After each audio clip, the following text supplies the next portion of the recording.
Being an addict during the holidays can be a surreal experience, and that's putting it lightly. My first Christmas as a junkie was actually pretty awesome if you can believe it. I was still a weekend warrior back then, limiting my doses to stave off physical addiction, and whenever I felt myself getting a little too into it, I'd wean myself off with Suboxone and then start all over again. But then, as time went by, the small amount I used to do wasn't enough, so just a little got to be more and more. Slowly but surely, it took over my hobbies, work, then eventually family, until the only important thing in the world was making sure that I had enough not to get dope sick. I managed to stay functioning for about a year, and by that I mean I managed to hold down a job, keep up with relationships, and otherwise refrain from being a total screw-up. But after a bad breakup with the one girl that was holding me together, I gave up on any kind of dream or aspiration I had and settled on taking H for the rest of my life instead. I guess that sounds like a pretty crappy decision when I lay it out like that, but that's essentially what I did. I told myself it was all just temporary, that my so-called hero's journey would end in me kicking H after a few months on my butt, and that it would all end up being a crazy story that I told my drinking buddies one day. Well, a few months turned into 6 years of lost time, and like I said, the first few holiday seasons weren't so bad. But once I stopped talking to my parents and moved up to Portland, that's when things started getting rough. For a start, a junkie in the Pacific Northwest, the year is split into two halves. As the old Ella Fitzgerald song goes, summertime and the living is easy. And that's for all the obvious reasons you can imagine. Nice weather, good dope after the dry season harvest down in Mexico, and everyone's relatively chilled out. But then in winter, all you got is dope from the wet season harvest, which is weak crap that barely gets you high. Then on top of that, when it gets real icy or the snow is too thick, getting your hands on enough dope to see you through the day gets tougher and tougher. Then eventually around Christmas, pretty much everyone who isn't a degenerate junkie takes a 24 to 48 hour break to sing Feliz Navidad, see their families and eat their turkey or whatever. An experienced junkie knows to stock up before then, meaning people are boosting and selling like crazy in anticipation of their dealers turning their cell phones off for the day. So in the run-up to Christmas, I've been squirreling away cash like crazy, and on the 23rd, me and my girl managed to score 15 grams of crappy dope that'd be enough to see us through this next week or so, without having to go out into the ice and snow to score more.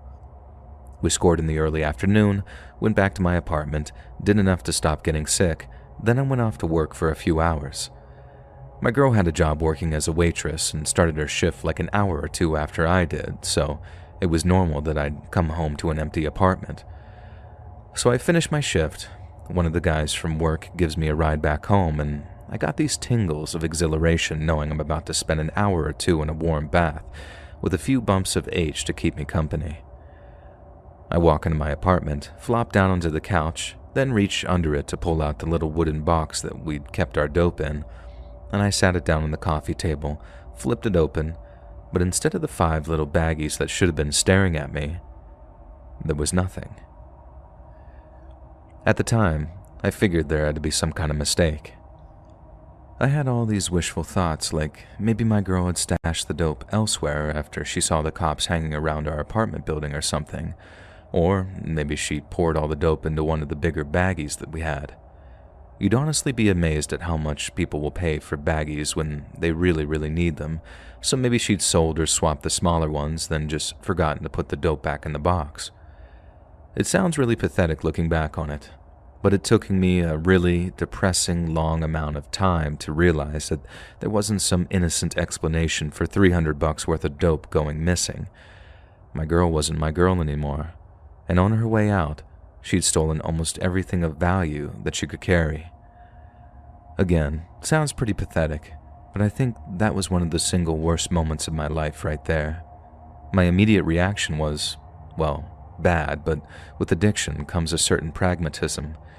Every moment I wasted freaking out that the love of my life had betrayed me for a few bags of dope was one that I wasn't spending trying to recoup my losses.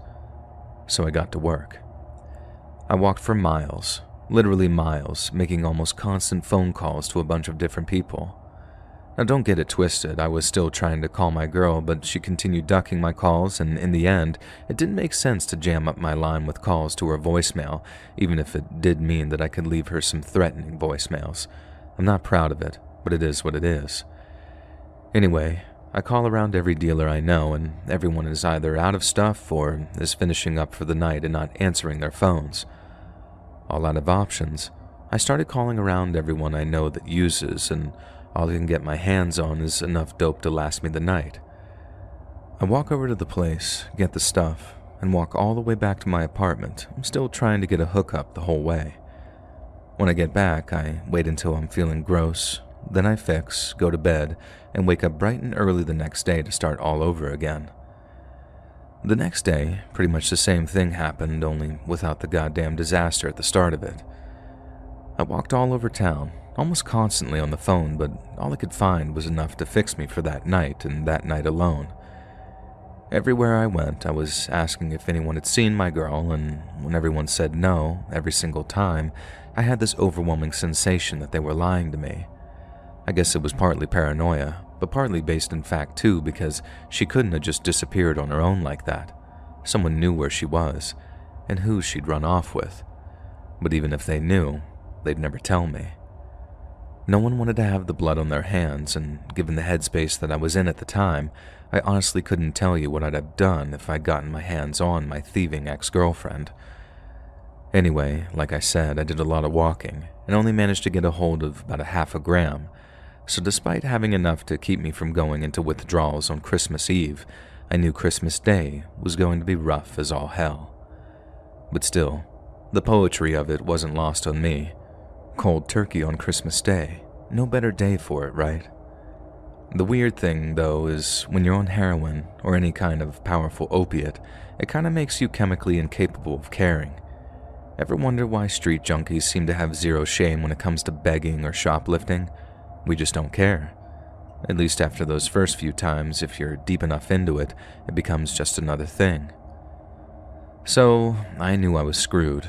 But it wasn't going to hit me until I started to get sick, and when it did, it hit me all at once.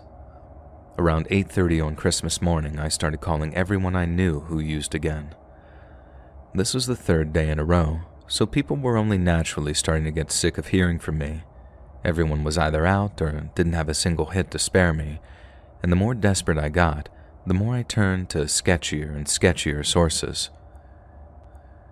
These were people who, for one reason or another, I'd learned not to associate or do business with, and in the case of one of them, I literally had him saved in my contacts as Sketchy Kevin. I worked my way through Sketchy Kevin, another guy I'd call Pissy Pete, and then finally a guy named Rat Tail, named so because he wore his hair in a rat tail like 10 years ago after it got lame to do so. He also partly earned the nickname due to being a complete and utter scumbag, but by noon on Christmas Day, I was relying on that scumbag to score me some dope. Rat Tail said that he'd see what he could do, and would call me back if anything came up.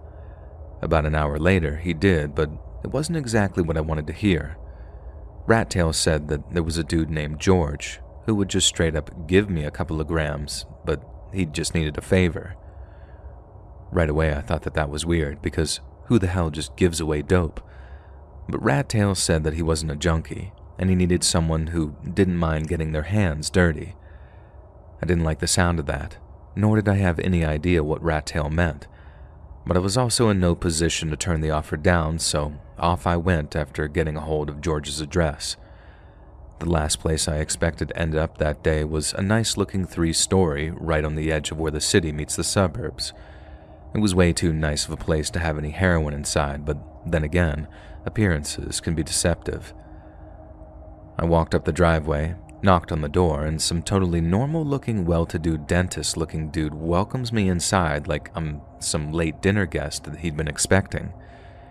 It was to the point where, despite this dude expecting me, I sorta didn't believe that he had the dope to just give away, and I started thinking that he was like a cop or something. I don't know how that had worked out, but I honestly couldn't mentally handle the setup, so I just started asking questions. Where's this dude's family? Did he actually have the dope? Could I see it, and could I fix before I did whatever he wanted me to do? The guy had no problem showing me the dope, and he had no problem if I used a little, if it helped me get the job done. I was so desperate by then that whatever it was didn't matter. All that mattered was the dope. I took the baggie he gave me, went up to the bathroom and did my thing. All I did was smoke and snort, never got into needles, always hated them, so it was a relatively quick process of snorting some and then seeing what the deal was with the task that he wanted. And during that, George leads me onto the 3rd floor of the house and into what he said was the guest bedroom. And there, lying on the bed, was the body. The kid looked to be about high school age, and he was just laying on their back, wide-eyed, with all this dried puke around his mouth. I'll never forget what George said to me when I gave him this look of horror. He was 18, I swear. The poor kid's age was the very last thing on my mind in that moment. I had a ton of other questions, and George seemed more than happy to fill me in without me asking. I don't know what happened. One minute we were, then the next he... And that was all he said. Well, aside from the very last thing, which was, I need him gone. I'd rather not go into what happened next. I'm not proud of it, and to be perfectly honest, it's extremely incriminating.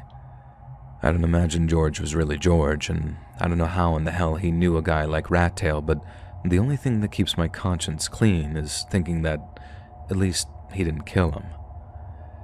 If it was just a tragic accident that happened, I don't know, somehow, then all I did was help clean it up. At least that's what I told myself at the time. And now I'm not so capable of lying to myself that easily. I don't know if the poor kid was ever found, but if he was, it was never linked back to me. Maybe that George character, but never directly to me. And so, that's the story of the worst Christmas I ever had, where I hid a dead body for some varnished old psycho just to get enough heroin to see me through the holidays. Worst thing is, I didn't even quit for like another year. Not truly, that is. But that was definitely the event that made me realize that I truly hit rock bottom. Getting clean was rough too, especially rough. I wanted so badly to put things right, but not only was I so high at the time that I'm not sure I could remember exactly where I put all the pieces, but I was far too cowardly to face up to all the terrible things I'd done during my years as a junkie. I guess this works as a sort of confession too, but I think it reads much better as a warning, and not even specifically regarding heroin either. No matter what you do in life, don't ever sell your soul for anything. And by that I mean nothing is worth selling your conscience or your innocence for, because they're not things that you can never get back once they're gone. And my second warning is that ghosts are very, very real. They're not real in the sense that you might expect, but if you do something terrible enough to someone innocent enough, you can bet your bottom dollar they'll haunt you for the rest of your life. Just like that poor naked teenager with puke around his mouth still haunts me every single Christmas.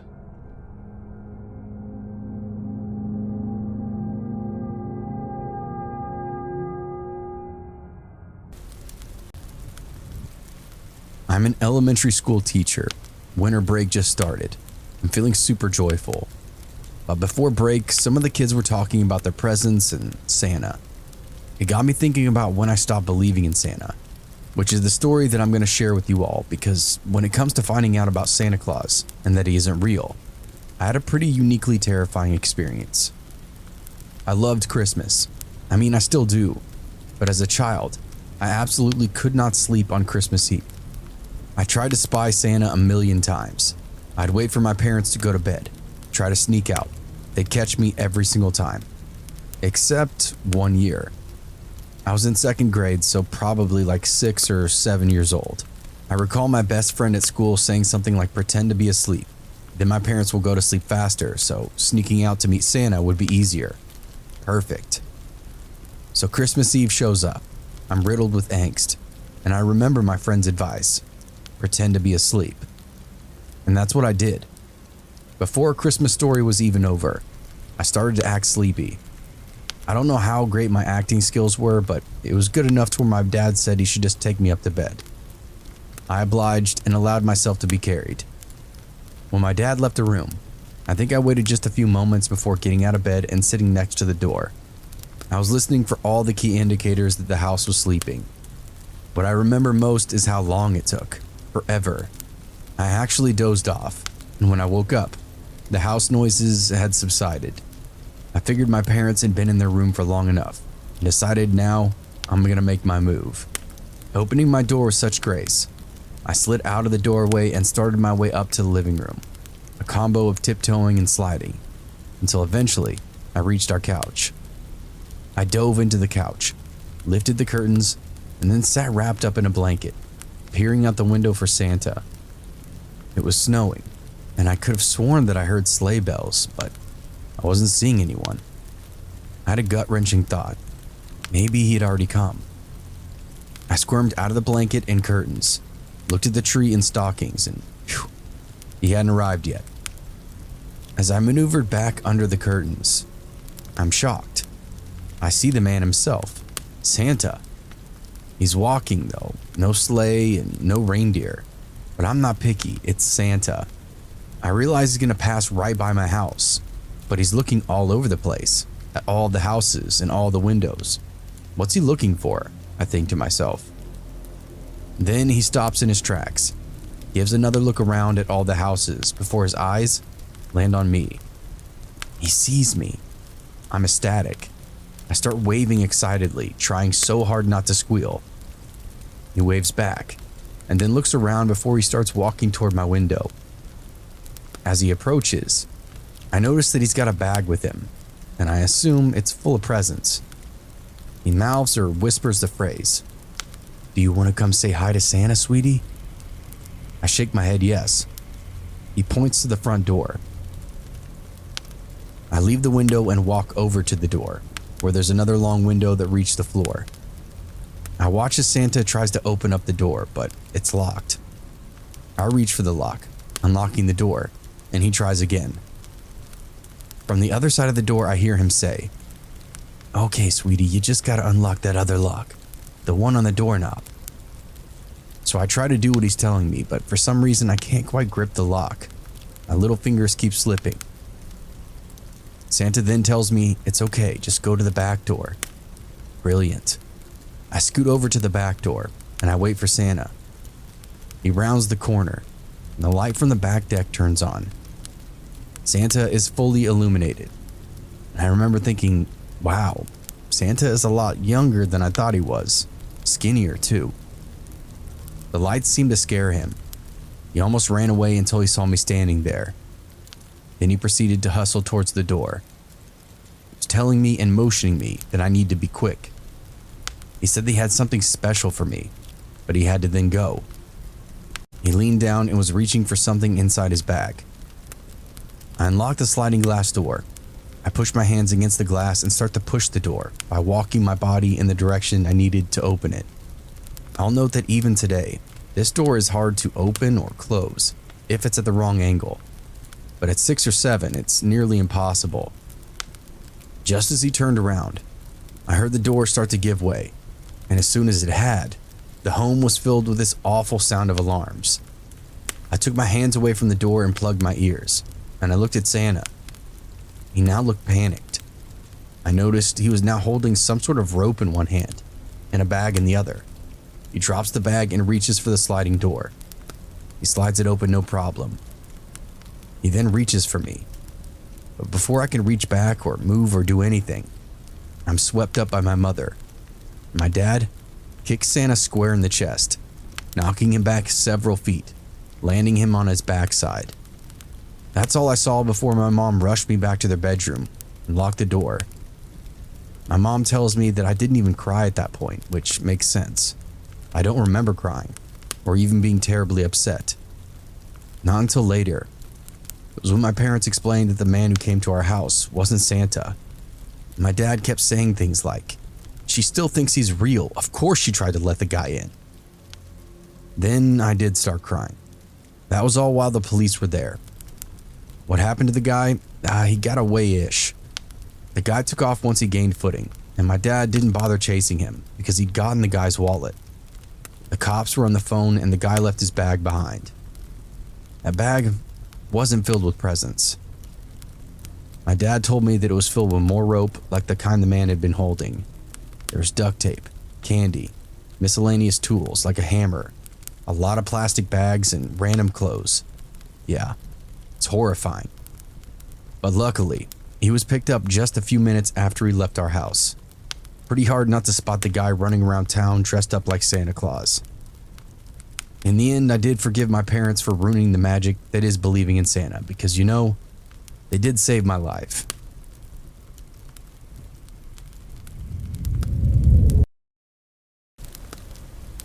Normally, I don't go out Christmas shopping on Black Friday. I know there's deals to be gotten, but the actual amount of people who get them is pretty low. It sometimes seems that more negativity comes out of it more than anything else. I did go out on Black Friday once, and honestly, the experience kept me from ever even considering doing it ever again. This was a few years back. The big Christmas gift that year was a game called Uno Attack. It was supposed to sell out pretty quickly. My nephew really wanted one.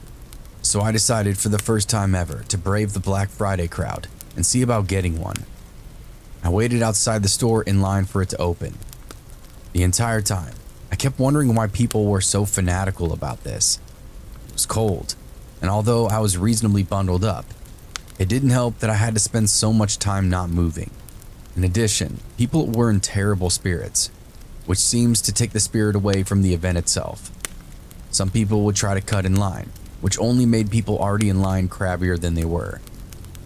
When the store was getting closer to opening, I noticed that there was someone from the store headed out and talking to each person in line. When they got to me, I realized that he was handing out tickets, indicating who would be able to buy Uno Attack. He asked me if that was why I was there, and I told him yes. He told me I'm lucky, because I was getting the very last ticket. Of course, this caused some groaning and swearing from people behind me. Although I hated the idea that there would be a lot of children who wouldn't be getting the toy they wanted, I personally was elated. That was until this guy got out of line and walked up to me. He came up immediately after that worker left.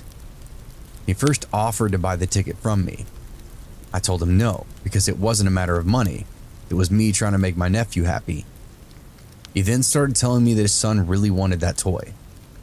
I countered, letting him know that my nephew also really wanted that toy. When I kept refusing, he started telling me other stories, such as his son was really sick, but I could tell he was just doing his best to make me feel guilty. From further back in the line, a few other people began telling the guy to leave me alone. He got into a shouting match with several of them. Eventually, the guy stomped away, but not before telling me that I'll get that toy. I tried to not think about it. I went in, claimed the Uno game, and did some more shopping. I figured that since I'd spent so much time outside, I should try to get as much done as I could. When I was done in the store, I went back out to my car. I put all the toys in the trunk and then walked over to the bookstore in the strip mall in order to get some other items. When I began walking back to the car a second time, I paused when I noticed the man from earlier was leaning on my car now. I began feeling tense, knowing this guy was going to confront me again. He was much bigger than I, but I decided I couldn't let him intimidate me. As I got closer to my car, he noticed and smiled. He reached into his pocket, and I assumed he was reaching for his wallet. But it only took a moment before I saw that it was a pocket knife, and he flipped it open. I immediately stopped. I couldn't imagine this guy would be stupid enough to try and threaten or stab me in a busy parking lot. But I also didn't want to test that theory. I quickly turned around and ran back into the store that I bought that Uno game in. I let the store security know what happened. They quickly gave me an escort out to my car. The man was gone, but I was still shaken. I was more shaken when I noticed the knife marks on the lock for my trunk. And now my trunk was also dented. There were also deep scratches in my driver's side window. For obvious reasons, I never went out Black Friday shopping again. When I was a kid, I witnessed a neighbor murder his wife on Christmas Eve. I was still at that age where I actually believed in Santa, so when my mom and dad put me to bed, I stayed up and stared out the window, hoping to catch a glimpse of him landing on the rooftops in our neighborhood. It didn't take long before I realized that I could see into my neighbor's bedroom. It was dark, and all I could see was the shape of a sleeping person, covered in a duvet, lit up by the light of a nearby TV. Not exactly Skinamax, I'm sure you'll agree, so I didn't feel too guilty about it, and I kept on looking out for Santa's magic sleigh. Suddenly, there was movement in the bedroom across the way, and I looked in time to see my neighbor walking in on his sleeping wife.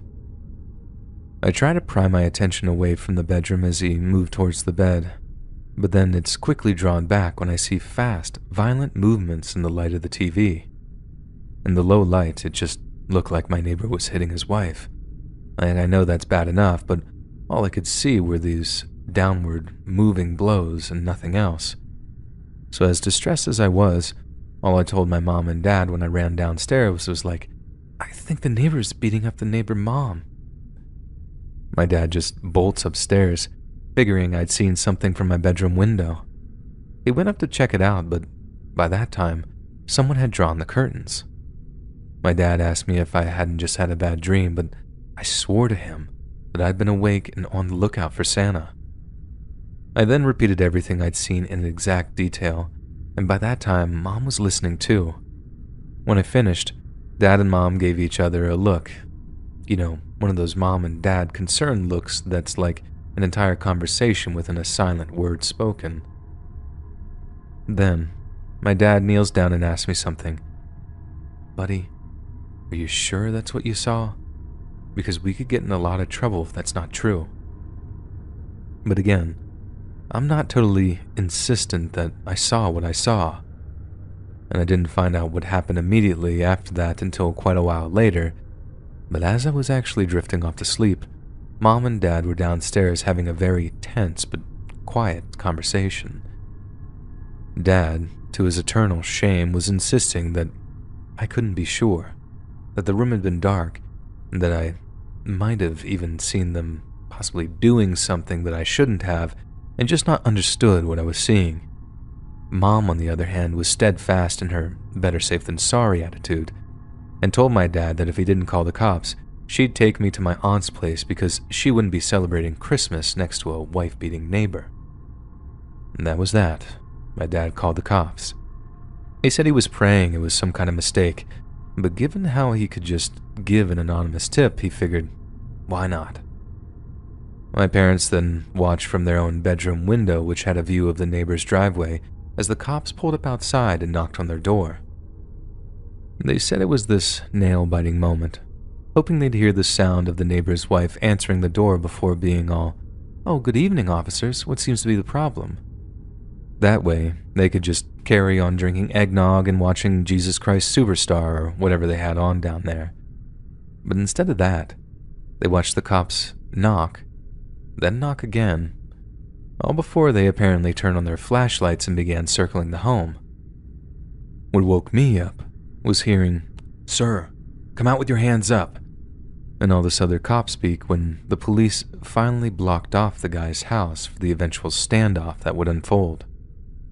Our neighbor had a gun and he was threatening to shoot at police officers if they attempted to enter his home. The next thing I remember, my mom was rushing into my room and telling me to get dressed. The cops had knocked at our house and told us that they were evacuating the area just as a precaution in case a shootout had commenced. Our house had that old stucco style of wall, which is apparently pretty safe, but even so, the cops weren't taking any chances. Considering that we lived in Texas at the time, the guy could have had anything in there. My parents say that when they were driving out of the area, the whole street lit up by blue and red flashing lights. They had no idea what kind of scene that they were going to come back to. This wasn't all that long after the whole Waco thing either. Well, a few years after, but fear of some repeat shootout type deal weighed on everyone's mind as news of the standoff got around town. And it ended pretty anticlimactically. The guy actually took his own life as the police were finally busting into his house. But upstairs they found the dead body of his wife, still lying in her bed, exactly where I'd seen her, stabbed more than 30 times. I hadn't been watching the guy hitting his wife. I've been watching him stab her over and over again, and all I'd done for a couple of the seconds there was just watch. Once all the info was out there, Mom and Dad tried as best they could to shield me from it, because they correctly figured that once I put two and two together and worked out what I'd seen, I'd be extremely messed up by it. And yeah, I really was. Seeing it screwed me up for a long time afterward, and I didn't grow up out of the general anxiety disorder until my early 20s. I just figured that if our neighbor could do something so terrible to someone he seemed to love, then anyone could do it. People I'd known for years, people I was otherwise warm to, they could be capable of the obscenest acts of random evil. Just because they looked normal, just because they smiled when they saw you in the driveway in the mornings, didn't mean they were a monster, hiding in plain sight.